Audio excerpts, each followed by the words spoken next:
எனக்கு தாயாகவும் தந்தையாகவும் கருணை மிகுந்த கடவுளாகவும் எனக்கு அருள் செய்து கொண்டிருக்கின்றார்.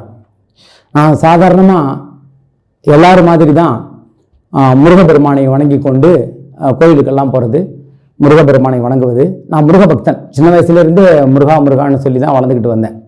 அப்படிப்பட்ட சூழ்நிலை எனக்கு ஓங்கார குடிலாசானுடைய தொடர்பு 20 ஆண்டுகளுக்கு முன்னாடி கிடைச்சிது. ஓங்காரக்குடில் அன்பர்கள் லண்டனுக்கு அங்கு அகத்திய சன்மார்க்க சங்கத்தின் கொள்கைகளையும் ஆசானின் பெருமையையும் பேசுவதற்கு ஒரு 20 ஆண்டுகளுக்கு முன்னாடி மலேசியாவில் இருந்து அன்பர்கள் ஆனந்தன், ஜீவா, அவர்களுடைய மனைவி, இப்படி எல்லாருமே ஒரு 10 அன்பர்கள் லண்டன்ல நினைச்சு பாருங்க. ஒரு 20 வருஷத்துக்கு முன்னாடியே ஐயா உலகம் முழுவதும் தனது தொண்டர்களை அனுப்பி இந்த ஞானப்படையை முருகனுடைய இன்னைக்கு இருக்குது இல்லையா, தமிழ்நாடு பூரா